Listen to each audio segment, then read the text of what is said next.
बिस्मिल्लाहिर्रहमानिर्रहीम। Pivot table report बनाने के लिए या डेटा अरेंज करने के लिए सुना होगा और इसके टॉपिक भी मैंने अपलोड किए हैं पहले। लेकिन पिवोट टेबल एक शीट के ऊपर अप्लाई करके हम डेटा रिपोर्ट तैयार करते हैं। अगर मल्टीपल शीट से हमें डेटा वन पिवोट टेबल से फाइनल करना है अरेंज, तो ये किस तरह से होगा ये आज की इस क्लास के अंदर मैं बताऊंगा। तो एडवांस में लाइक करें, जो फर्स्ट देख रहे हैं चैनल को सब्सक्राइब करें। और चलिए शुरू करते हैं। माइक्रोसॉफ्ट एक्सेल को ओपन करेंगे। अब एक यहाँ पर मैंने शीट ऐड करी हुई है रिपोर्ट, और इसके अलावा सेल्स है हमारी 2020 में। ये प्रोडक्ट है आपका कोई एम्प्लॉय के हिसाब से है, रीजन के ईस्ट वेस्ट नॉर्थ साउथ,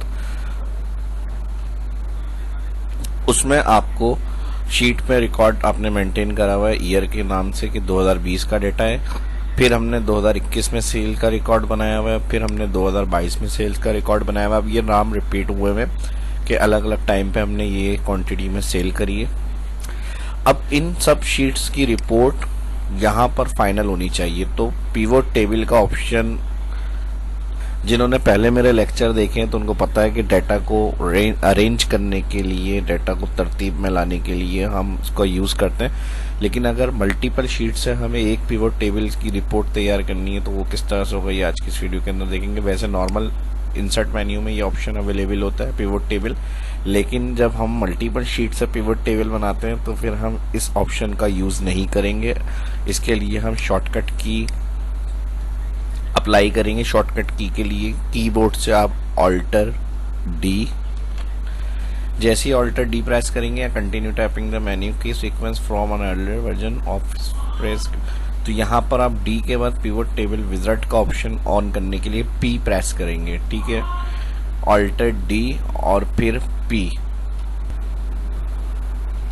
जैसे ही ऑल्टर डी और पी प्रेस करेंगे तो माइक्रोसॉफ्ट एक्सेल लिस्ट और डेटाबेस एक्सटर्नल डेटा सोर्स ये ऑप्शन शो होगा आपके पास pivot table and pivot chart wizard. इसमें आपको यहाँ मल्टीपल कंसोलिडेशन रेंज दिया हुआ है, इसके ऊपर क्लिक करेंगे आप और यहाँ पर करेंगे नेक्स्ट। इसमें I will create the page field next. अब यहाँ दिया हुआ है ऐड के लिए आप जाएंगे फर्स्ट शीट का रिकॉर्ड, आपका कोई भी किसी भी किस्म का डेटा, इस पर ये ऑप्शन यूज़ कर सकते हैं। जो फील्ड आपको मेन कॉलम को टारगेट करते हुए आगे की फील्ड्स को दिखाने हैं तो वो कॉलम आप सिलेक्ट करेंगे। तो मैं यहाँ पे फिलहाल मेरे यही कॉलम है, रेंज को मैं पूरी सिलेक्ट कर रहा हूँ। ये आ गया हमारे पास शीट नाम और शीट नेम के साथ यहाँ रेंज, इसको मैंने ऐड करा, यहाँ पर ऐड हो गई। फिर उसके बाद मैं जाऊँगा शीट 2 पे, और शीट 2 पे जाने के बाद यहाँ पर वही रेंज आ रही है, इसको मैंने सिलेक्ट करा ऐड, और मैं जाऊँगा अब शीट 3 पे। शीट 3 पे जाके वही रेंज आ रही है same as it is. Raw के अंदर डेटा, अगर आपकी रॉ चेंज है, किसी में रॉ ज़्यादा है किसी में कम, तो फिर आप सिलेक्शन डिफाइन करके ऐड करेंगे यहाँ पर। और ये हो गया तीनों शीट 2020, 2021, 2022। अब यहाँ पर हमें इन फील्ड को यानी बेस हमें फिल्टर से डिफाइन करना है जो मेन शीट पे यानी एक पिवट बनेगा। तो मैं चाह रहा हूँ कि ये ईयर के नाम से शो होना चाहिए, यानी ये 2020 का है, फिर 2021 का है, ये 2022 का है, और इसके अलावा ऑल डेटा हमारे पास शो हो रहा हो मेन शीट में पिवट। और जब हम ईयर के हिसाब से देखें तो ये नाम इसी हिसाब से आने चाहिए। तो यहाँ पर आप 1 क्लिक करेंगे, हाउ मैनी पेजेस फील्ड 01। अब 20/2000 क्लिक करके मैं यहाँ पे फील्ड में दे दूंगा ये 2020 के नाम से है जो मैंने शीट नाम रखा हुआ है। आपका शीट नाम चेंज भी हो सकता है, लेकिन आप यहाँ नाम कुछ और भी दे सकते हैं जो आप नाम से आप फिल्टर में चाह रहे हैं कि ये ऑप्शन नज़र आए, तो वो नाम आप दे सकते हैं 2021, और इसको मैंने दे दिया 2022। तो ये नाम फील्ड के मैं इसलिए रख रहा हूँ कि ये फिल्टर में ऑप्शन शो होगा, और फिल्टर में अगर हमें ऑल के अलावा किसी एक ईयर का डेटा चाहिए तो हम फिल्टर से जाके सिलेक्ट करेंगे तो उसमें हमारा वही रिकॉर्ड शो होगा। तो यहाँ पर ये काम फाइनल कर लिया। 3 शीट्स थी, तीनों सिलेक्ट करके यहाँ पे मैंने ईयर के नाम से डिफाइन करना है, ईयर दे दिया। यहाँ पर नेक्स्ट करेंगे, यहाँ पर आएगा एग्जिस्टिंग शीट। अब ये न्यू मैंने ब्लैंक रखी हुई है तो यहाँ पर आप एग्जिस्टिंग में यहाँ क्लिक कर लें। अगर आपकी कोई शीट नहीं है, सिर्फ आपकी ये डाटा ही वाली शीट्स अलग से ऐड नहीं हुई हुई, तो आप न्यू क्लिक करके फिनिश कर देंगे। तो मेरी फ़िलहाल मैंने ऑलरेडी रिपोर्ट करके रीनेम किया हुआ इस शीट पे, मुझे तीनों शीट्स के डेटा की फाइनल रिपोर्ट चाहिए। तो मेरे रिपोर्ट वाली शीट में एग्जिस्टिंग सेल क्लिक कर रहा हूँ, यहाँ इस सेल से रिपोर्ट बननी चाहिए और यहाँ फिनिश क्लिक। जैसे ही फिनिश क्लिक करूंगा हर शीट का मल्टीपल शीट से डेटा क्वार्टर वाइज, अच्छा क्वार्टर वाइज समझ लें, अगर नहीं समझ में आ रहा तो क्वार्टर क्या होता है, यानी हर साल के 4 क्वार्टर होते हैं, जनवरी फैब मार्च एक क्वार्टर, फिर अप्रैल मई जून दूसरा, फिर अगस्त सितंबर अक्टूबर ये तीसरा, और अक्टूबर नवंबर दिसंबर ये चौथा होता है। ठीक है जी, तो इस तरह से हर 3 मंथ का क्वार्टर होता है एक साल का।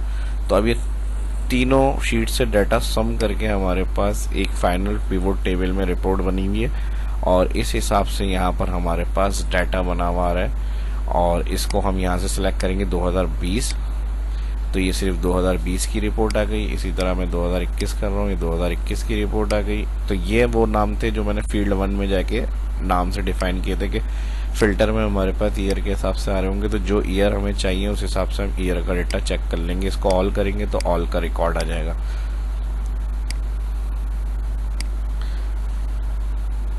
ठीक है जी, थोड़ा सा जूम कर लेता हूँ मैं।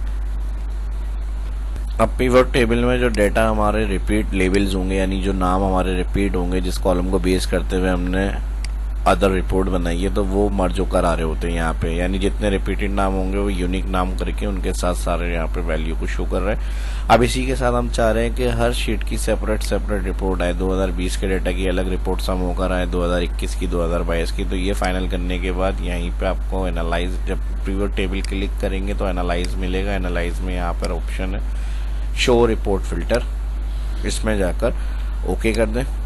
तो जैसे ही ओके करेंगे हर शीट के नाम के साथ उनकी एक अलग अलग रिपोर्ट बनी हुई आ जाएगी, 2021, 2022, 2022 के साथ 2020, 2021 और 2022। तो ये एक साथ पूरा कंबाइन कर सकते हैं, और फिर कंबाइन के बाद सम करके सारी जो डुप्लीकेट है ख़त्म करके टोटल इस तरह से आप व्यू कर सकते हैं। तो क्विकली कितना इजी और रिपोर्ट फाइनल हुई है हमारी। इसको कंबाइन किया हमने, कंबाइन के बाद अलग अलग सेपरेट शीट में डाटा देखने के लिए वो भी हमने यहाँ पे क्लिक कर लिया। तो उम्मीद करता हूँ कि अच्छी लगी होगी वीडियो आपको। आपके लाइक होने चाहिए उतने ही ज़्यादा जितनी वीडियो मैंने आपके लिए हेल्पफुल बनाई है, स्पेशली उनके लिए जिनका इस तरह का डाटा होता है मंथली बेस का या डेली बेस का, और उनको कंबाइन करना पड़ता है। तो अलग अलग शीट को देखते हुए कंबाइन या सम करके हम किस तरह वैल्यू कर सकते हैं एक शीट में, और फिर उनके अलग अलग रिपोर्ट बना सकते हैं। इनके लिए काफ़ी हेल्प रही होगी। तो वीडियो अच्छी लगी लाइक भी करें ज़्यादा से ज़्यादा, और दोस्तों के साथ सोशल मीडिया पे इस वीडियो को शेयर भी करें। मिलते हैं नेक्स्ट वीडियो में। अल्लाह हाफ़िज़।